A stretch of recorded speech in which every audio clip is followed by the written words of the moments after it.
Hello, everybody, and welcome to the first episode of my brand new Macy's Parade miniseries, as I'll be ranking the songs that were performed in the Macy's Thanksgiving Day Parade, starting from 1997 all the way up to potentially this year, depending on the release of these episodes. And to start it off, let's talk about 1997. 1997. What can I say about this year? Well, it was the infamous year for many reasons, but the two big moments are the final year that Willard Scott would be the host, and the biggest year of accidents when it comes to the balloons, especially the Cat in the Hat when he gave us one of the major accidents that would change the rules for the balloons the following year. This year's number of roster songs is 21. Whether it be from a recording artist, cast members of a movie or TV show, or from Broadway, these performances brings highlights for the parade's telecast on NBC. Now for this series, there are going to be a couple of rules when it comes to ranking these songs each year per list. Number 1, I'll be judging on the entire length of the song itself. Even if they were edited for the broadcast, I still would have to listen to the full version. Number 2, the impact of the song it gave for the parade based on the performance, which will not be mentioned a lot, and I know 99% of them are lip syncing. Number 3, the song's availability today's standards of digital music, whether you can get it on iTunes/Apple or Spotify. YouTube does not count. And by the way, the exclusive songs for the parade will not lose points here based on this rule. And 4, the ranking on what is my least favorite or the worst to my best is all in my opinion. So there are going to be some people that would not like the positions I have here. And finally, for this year in particular, the sign language performance of Give a Little Love by children around the world will be ruled ineligible here. And it's not because it's just a sign language performance, it's because there is no actual singer to perform with the signing choir. And this is not a discrimination comment, by the way. It's just I couldn't put it on here based on my rules. So with that being said, let's get on it with my ranking on the songs from the 1997 Macy's Thanksgiving Day Parade. Okay, so my number 21. I know there might be gonna be some hate already for this because of this certain fan base. Now I can understand why fans love this, but for me, I didn't. So number 21, Imagine by the cast of Barney's Great Adventure. Coming from the guy who made this video, which is my most popular video to date, would put this song in the very bottom.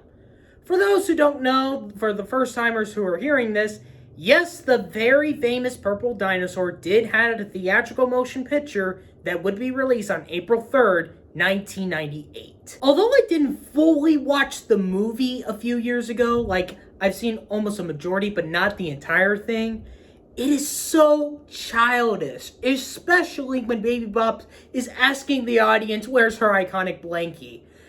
As for some musical numbers that were used for the show or written for the movie, either it's an embarrassing performance of All the Raindrops or this song that made me cringe. Well, at least for the film's soundtrack, not blaming the kid actors, just saying hard and go in a long, high-pitched didn't work for me. The only positive of the song is the boy character from the film Cody hating what the girls are saying, and I don't blame him. Judging on the parade performance itself, it is better, but with Baby Bop and BJ, no. And I wonder why why are there two people playing the film crew, dancing with them in the background? I understand to help them move the people who are playing the costume characters, but still, why did they have them dancing? I just don't feel myself being a cuckoo clock or a giant elephant as a 22-year-old. I don't know if this is the worst Barney song I ever heard, but in the Macy's Parade, yes. As Al Roker said it best, we love Barney. Number 20, Spanish Steps by John Tesh featuring the cast of Broadway's Forever Tango. Now, I know I just mentioned Children Around the World's performance was ruled ineligible here, since the the performance didn't have like an actual artist that was singing or instrumentaling or whatsoever. But I am allowing instrumental performances for these rankings. And pianist John Tesh is one of them for his performances with the cast of Broadway's Forever Tango from his album Avalon. Now, I would say the pairing of the pianist and the stars of the musical seems great. In actuality, it doesn't fit with me when it comes to Tesh's song here. For those who don't know me personally, I can do some dance moves. But this would not be something for me since I don't have a legit experience when it comes to Latin instrumental music. Not to mention this song is a bit long, being 4.5 minutes. For the performance on the parade itself, well, only 2 partner dancers. I thought there were going to be more. Not to mention one of the camera crew can't get them together in one shot. Maybe if I had a young adult woman around my age to dance the tango with me by using this song, but just as a solo person, this is a pass. Number 19, My Favorite Things by the cast of Broadway's The Sound of Music featuring Rebecca Luker. Everyone knows this classic song from the Rodgers and Hammerstein musical. Whether you've seen the 1965 motion picture classic, the show on the stage, or on your own Christmas songs playlist for one of your favorite artists, it shows up everywhere. So when the musical was getting its first Broadway revival in 1998, a sneak preview performance came into the parade here with Rebecca Luker playing the successor to Mary Martin on stage. And I'm sorry to say this, but I think this is one of the weaker renditions of the songs I've heard. And I think some critics were mixed about the revival probably, but I'm just guessing based on the one Tony nomination. Now, I would say this, Rebecca Luker did do a good job on the performance to keep the spirit of the song. It's unfortunate, though, that Rebecca did pass away on December 23rd, 2020, at the age of 57 from a battle of ALS. As for the performance in the parade, I would say the audio of that performance was better compared to the soundtrack, especially the child actors playing the Von Trapp children. As I said, it's one of the weaker versions I've listened to because there are going to be some other renditions of this song in future rankings. I don't feel so bad, but this, in my opinion, on where do I put these songs. Number 18, We Share Everything by the cast of Broadway's Sideshow. This musical was based on the life of 2 of the most well-known conjoined twins of early 20th century entertainment, Daisy and Violet Hilton, and it was nominated for 5 Tonys. For the number, I will say the 2 stars of the musical, Emily Skinner and Allison Ripley, did a great job on singing so similar together. It's just perfect. The song itself, it's definitely a lot of fun to listen to, but in the show itself, it's Egyptian theme. That's when the parade for performance comes in. I know there will be Egyptian theme songs in future episodes. It's just the costume design on the men is so odd to me. It's fine on Daisy and Violet, but not on the others. And based on my research, unless if I'm mistaken, I can't seem to find anything that the real-life twins did something Egyptian-themed in their careers. I could be wrong here, or it's just a fictional part of the show. It's not the right theme for this song. If they had it the right way, We Share Everything might have been higher on this list. Number 17, Only in My Dreams, 1998 by Deborah Gibson. I know, a classic 80s song re-recorded being so low on this list, well, I don't have that touch like everybody has. Very coincidence that this song being the 17th on this list is the same number as Debbie Gibson's age when the original version of the song and the album of the song was released with, Out of the Blue, was released in 1987. Now, 10 years later, she re-recorded her song through a club mix with a rap. I'm not kidding you, a legit rap. And I will say it's better than the original. It's just the rap made me confused. I will say her hat during that year looks nice. And I gotta ask, What's the message of the song is about to me? Let me know in the comments, because I don't know what's in my dream that's real as it can be. Number 16, There's Nothing Like a Holiday by John McDonough, aka the all-new Captain Kangaroo. Now, I never grew up watching Captain Kangaroo, of course, and the reboot because I never experienced the Fox Family Channel, as I know the station's successor, ABC Family. As for this Christmas song, it is a lot of fun to listen to. The only drawback is it's way too short, 1 minute and 7 seconds. Now, I'm not sure if this song was from the show, since a lot of episodes are pieces of lost media, or this was a parade only, as John McDonough would only sing for this year and would just make appearances for the next 2 years. Which is kind of a shame, because he really had a great time singing in the parade. Unfortunately, like Rebecca Luker, on his 67th birthday on January 21st, 2021, John McDonough had passed away. On this performance, he really had a great time, although this was a bit low on the list because of the length, and how I considered the song somewhat incomplete, as I wish there was a full version, but we would never forget this good holiday song. Number 15, Neverland, from Broadway's Peter Pan by Cathy Rigby. When it comes to the original play and musical of the J.M. Barrie tale, the tradition is always given by a woman to play the boy who would never grow up. As it all began for the Broadway musical was Mary Martin, second musical that this actress was the original star, and for this parade's successor, and for the rival performs here.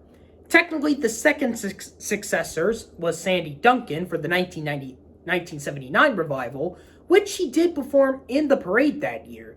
And this is not the first time Cathy Rigby has performed in the parade and this song, as she performed this back for the 1990 revival that year, and got another revival in 1998 with Rigby reprising her role. For this rendition of the number, it does feel a bit calm and kind of having you a feeling that you want to go to Neverland, unless you actually saw the show on stage.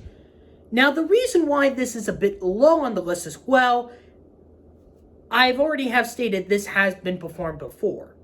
And the difference is that she's on a float instead of a pre-parade act. And instead of interacting with kids from the audience at Herald Square, it's the actress who played Wendy on the show. Can I also mention I love the final notes of the song? So, going from an Olympic athlete to the 90s generation's Peter Pan on stage, we'll have more fun with Cathy Rigby in the next episode of our rankings, when she plays the boy who would never grow up. Number 14, Change the World by Wynonna. I'm sure many of you are familiar with the song from the motion picture soundtrack Phenomenon by Eric Clapton, which won 3 Grammys, including Song and Record of the Year. Let me just tell you that that's not the original version of the song. It's just a cover.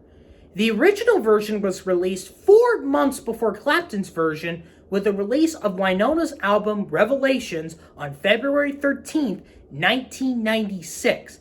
Which is kind of sad that Wynonna's version doesn't get the recognition as Clapton's cover got more popular. Now, I haven't listened to that cover as of this recording, as I'm looking at the main version here only. And it shows Wynonna is a country superstar, as she does have a powerful message. I mean, don't we want to change the world, especially what's going on right now? So I do think a song that fits in our time definitely works well now. Even the float she was in, the Statue of Liberty, was a perfect fit.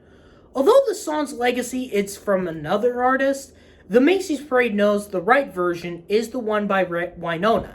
Or as Katie Couric said it, Wynonna! Yeah! Number 13, Dancing in the Street by America Sings. Now we're coming into a recurring performance group for the parade up until 2004, Spirit of America's America Sings, which is usually the first pre-parade act almost every year. And that year's opening's performance was Dancing in the Street, which you'll be seeing this song in future episodes, and this performance is the best rendition of the song in the parade. Although these singers remind me a lot of background singers during parades at the Disney parks, except for 3 years, and the amount of colors of their shirts makes me a bit distracted on how many are there. It's still good. Definitely not my favorite America Sings performance, but it would be on the top tier. It's ironic that I used this at the end credits of my infamous Cat in the Hat episode. As this performance began the parade to march, it also began when the problems would build up for the balloons during their start. Number 12, We Both Reached the Gun by the cast of Broadway Chicago featuring James Naughton and Marilu Henner. Back in 1996, the classic 1975 musical came back for a revival, and in that year, the musical performed the ever-famous All That Jazz featuring B.B. Newirth. On its second year on Broadway, this time it was We Both Reached the Gun, featuring James Naughton and Marilu Henner. The latter was one of the replacements after Anne Rankin ended her time on the show. I apologize if I didn't get that last name correct. This number starts up with Billy Flynn ventriloquisting Roxy Hart for a press of a truth, which I don't know what it is since I'd never experienced the show or seen the 2002 Best Picture winning movie. Without any experience, it's kind of a very silly song for the show, especially having a man, let alone her own lawyer, be her puppeteer, with a mix of some tenor and opera with both a press woman and Mr. Flynn. By comparing the ever-famous All That Jazz, it's not the most memorable song by many people, but I really had a fun time experiencing here, especially when they are using the same tune of the song when the press asks the question and when technically Flynn responds to. Understandable, it's perfectly understandable to have a great time, but not on the top 10. Comprehensible, oh yes, oh yes, oh yes, but I wouldn't reach for a firearm. Which, by the way, this number I don't think has anything to do with weapons. It's just more about Roxy's character, to just be clear here. Number 11, Join the Circus by Vicki Lewis. When Planters made its parade debut with a circus-themed float, what better way to have a circus theme song to have one of the stars of NBC's news radio, Vicki Lewis, performing it? Going from a secretary on the show to a ringmaster for the parade, well, the ringmaster was Gene McFadden. I just mean on this float specifically, and the only song that would be a circus theme, as you will see in the next 2 episodes. As for the song itself, it does feels like an actual opening to whatever circus you can go to. Downgrading is, I've never been to a circus, not even I've dreamed of joining one. But the song itself does feel like you want to go, especially with Vicki singing here in her appropriate costume design, but not just also to join the circus, but also to perform a good song. Obviously, it's just a parade exclusive song, unless I'm wrong here, but if this is just the full version of the song that we got, I'm okay with it. Number 10. Proud Mary, Soul Man, 1, 2, 3, and Love Train by the cast of Broadway Street Corner Symphony. Alright, I know that this is a melody performance of 4 songs here, and I would normally put each song from a medley separately, which I explain in a minute or so. Let me just say that the song choices are great. It did give me some movement to my feet, especially Soul Man, which, of course, nothing beats its version on Drake and Josh. Love Train was a great conclusion to the parade, and even getting the audience in the back to join. However, there was one problem, and this is why I couldn't put each of the songs individually on the list. There is no soundtrack to this musical, not even its own Wikipedia page. I wouldn't have judged each of these songs on their own, but since there are no other way to listen to these, not also, they would be to, it's just like putting them individually is just kind of hard without all the knowledge you have. That's why I have to put them together, and that's why they had to go a bit down on this list. I mean, was the show not successful or something? However, with combining all 4 songs together for this occasion, it does actually manage to get into the top 10, even if it's only at the 10th spot in the list. Because if I did combine individually all 4 of them, this would have been a top 25 list. Or no, 24, I mean. Number 9, As Long As You Love Me by the Backstreet Boys. Wait, this is not in the top 5? How was the Backstreet Boys so low on this list? They revolutionized boy bands ever. You should be ashamed of yours. Yes, I know that this Backstreet Boys song is low in my top 10. It's just that I find 8 songs to be better. But I can't deny that this song is definitely good.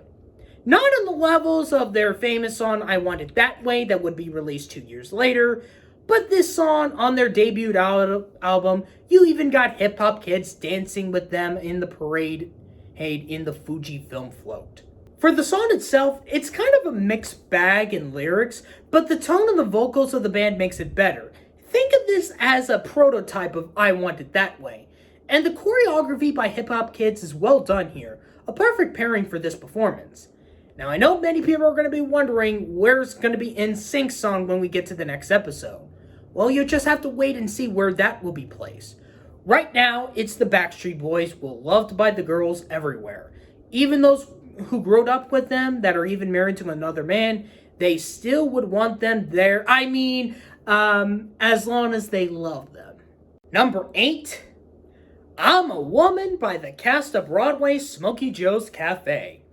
Like Neverland from Peter Pan, this is not the first time that I'm a Woman from the musical had performed in the parade, as this song was a melody with 5 other numbers for the cast pre-parade performance in 1995.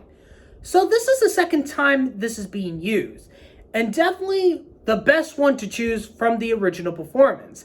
And it's definitely a great song for woman empowerment, and with the vocals mixing in with the jazz tune is a great tone, especially nearing the end when they mix a lot of the lyrics coming into one.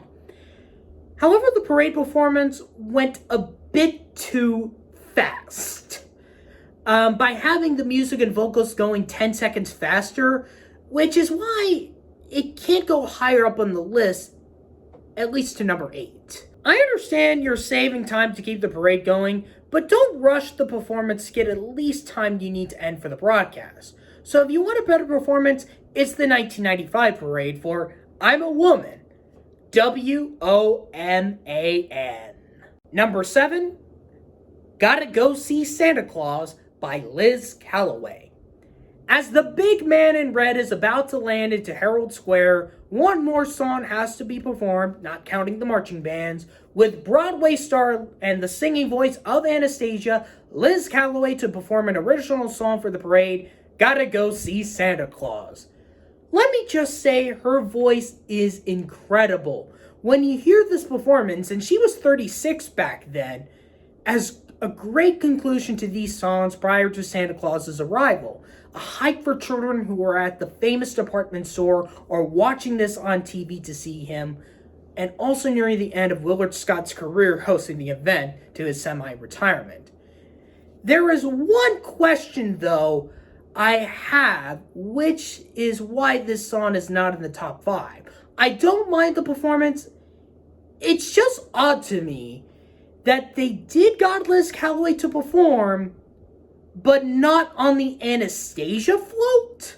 It would have made a lot more sense to have her on that float performing either Journey to the Past or Once Upon a December, as they would both get Oscar nominations later on, and she is the singing voice of Anya, by the way. They would do something with the animated King and I a year later, and the 2 Anastasia songs would be used for the Broadway cast in 2017.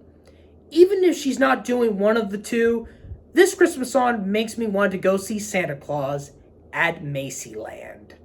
Number 6, Rubber Duckie by the cast of Sesame Street. If there is one performance group that you'll be seeing in every episode except for one, and that is our beloved cast and Muppets from the most famous children's show of all time, Sesame Street. And what better way to start the miniseries with our cast in the ever-famous golden oldie Rubber Duckie, with Ernie taking the lead of the performance. Although sadly he got fired from the Muppets, it is nice hearing Steve Whitmire doing the song with the cast.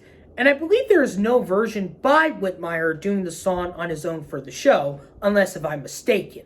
And having Ernie and Bert on Big Bird's Nest is very nice here, because of course, Elmo, who is usually in there with our feather friend, was in the booth with Katie Couric. And the human cast dancing with brushes during the small instrumental part of the song, and then all of them, even with the Muppets, including Oscar the Grouch, holding their own rubber duckies. Because rubber ducky, I'm awfully fond of. Rubber ducky, I like a whole pond of. Rubber ducky, I'm awfully fond of you. I am. I can't do his laugh. Number 5, I Love the Macy's Parade by Shari Lewis and Charlie Horse. This is the first song when the parade arrives at Herald Square, and who better way to start the roster of celebrities in the parade than the legendary Shari Lewis with one of her puppets, Charlie Horse, to perform a song dedicated to the Macy's Parade, and her second time on the Tom Turkey float, and unfortunately her last parade, as she would pass away from pneumonia while battling cancer at the age of 65. As this being her final performance, it's definitely her second best of the 90s, number 1 being the previous year, Ding Dong with Lamb Chop, Bells in the Air from 1996. This song really gives us excitement on Thanksgiving morning, especially if you live in New York City. You do grab all your winter clothes and go down to the streets as one of the best times of the year for the city. You wait 365 days a year is here. Seeing the floats, bands, clowns, celebrities, and especially the balloons flying brings you great memories, and you actually even have your own interpretation of the song from your favorite parades, either in your hometown, events, conventions, or even at theme parks. But nothing tops the ever-famous parade at the world's largest department store. And being Shari's final parade, this performance and all her years makes her a parade legend. Number 4, A Rumor in St. Petersburg by the cast of Anastasia. Somewhat. Very odd that I said they should have put Liz Callaway on this float instead of Oshkosh Bagash's The Sandiland Express, when they chose a great song for this performance, and the second Don Bluth film to be afloat, the first one being Rockadoodle. Like the Swan Princess back in 1994, no voice actors from the movie did not do the performance in the parade. Instead, they brought the characters to life to perform the opening number after the dark prologue prior to the Russian Revolution. As it is a fictional story of the Princess Anastasia, the Russian citizens of St. Petersburg under the communist rule, and 2 con men named Dmitri and Vladimir are the ones to find her the most, to find the princess. That's when the number comes into play, as we went from a tragedy to an upbeat song, even doing a lot of shh, and one of their lyrics being quiet as possible. I mean, have you heard there's a rumor in St. Petersburg? Have you heard what they're saying on the streets? Yay! It would have been nice to have both Kelsey Grammer, who played Vlad, and Dimitri's singing voice Jonathan, which I will not pronounce his last name, to perform in costume for the characters they are playing, but it's fine with these actors lip-syncing to the song. As this film's now been considered an underrated film and the most successful animated film from Don Bluth, Anastasia would tell you for this, is she alive or dead? Who knows? Shh. Number 3, The Launching by the cast of Broadway's Titanic. A month before one of the biggest movies of all time would be released on the big screen, 8 months prior to the James Cameron film, there was a Broadway musical on the Titanic, and would win all 5 Tonys it was up for, including Best Musical, and in my opinion, the best Broadway performance of 1997, which also brings one of the best opening numbers in Broadway's history, with the prologue song, The Launching, which are How Did They Build Titanic, There She Is, Loading Inventory and the Largest Moving Object, I Must Get on That Ship, The First Class Roster, and Godspeed Titanic, as the deck crew, the main crew, third and second class passengers, and the first class rosters arrives at the ever-famous ship in a span of 10 minutes and 37 seconds, which is the length of the number itself. For the parade, it was only 4 minutes, which, unlike some of the others, This was understandable because they can't do 10.5 minutes during the program because they have to make way for commercials, which no one likes. Which is why this cannot be number one. Ironically, the most notable actor from this musical that did perform was Brian Darcy James, who would later be the title character in Shrek the Musical, Nick Bottom in Something Rotten, and portrayed Matt Carroll in the Oscar-winning Best Picture film of 2015, Spotlight. To me, I would consider the launching a masterpiece in Broadway's history, but with it being the longest and shortening it for the broadcast makes this our number 3 spot. May God speed the Titanic. Number 2, Friends Like Us from Annabelle's Wish by Randy Travis and Beth Nielsen Chapman. For those who don't know, this direct-to-video Christmas movie was about a cat who wishes to be one of Santa's reindeer and got the ability to speak, while befriending the farmer's grandson named Billy, who's unfortunately mute. The film does have a powerful message, especially when it has a big connection for wishes, which is why during the video sales, most of the revenue were donated to the Make-A-Wish Foundation. Another aspect for the movie that it has here are the songs. One of the lyricists for these songs was Randy Travis, who is also the voice of adult Billy, and he was the one who wrote and performed Friends Like Us with Beth Nielsen Chapman. In the movie, there's a montage of Annabelle, Billy, and his best friend Emily spending time together throughout the seasons until when the season of winter comes back just in time for Christmas, so Annabelle can make her big wish. Let me just say, this has to be one of the most emotional songs I've heard that was used for the Macy's parade. But we'll get more emotional for another song from '98, as it is both about friendship and the seasons as well, and having a duet performance with Travis and Nielsen Chapman fits perfectly. And it is a rarity to have collabs in the parade. This is definitely a song that gives you a tear to your eye, let alone if you sing it. This was my original pick for number 1. However, I had to change it because of one thing that prevents it from being on top. Because today, you can't get this song or any of the others in the Annabelle's Wish soundtrack digitally, neither through Apple or Spotify. I really want this on my iTunes, but I can't. Maybe because a small direct-to-video movie, or because the amount of the revenue the film were donated, as I've stated before. Since this is technically a Christmas song, it does also fit well on your playlist. But it would take you to forever, but you do get friends like us. And my number 1 song from the 1997 Macy's Parade is When the Green Grass Grows by Tim McGraw. After he made his first 3 albums and married to his wife Faith Hill, Tim McGraw released his 4th album, Everywhere, and the first song track to the album is When the Green Grass Grows. The reason why this is my number 1 is not because it's because it's country. I know many people don't like country. I know some people make fun of this genre. But the real reason why it's such a great song. This was around the time that Tim McGraw was starting to become a big A-list celebrity, especially in the realms of male country artists, and of course, his iconic cowboy hats. Not to mention, he's got an experience of witnessing the accidents of the Quick Bunny and Barney balloons as they were in between his float, the Westward Ho float. I want to know his perspective for those moments when he witnessed them in Times Square. As for the song itself, the use of the violin in the beginning gives you the build-up that you're feeling that a campfire song is about to start.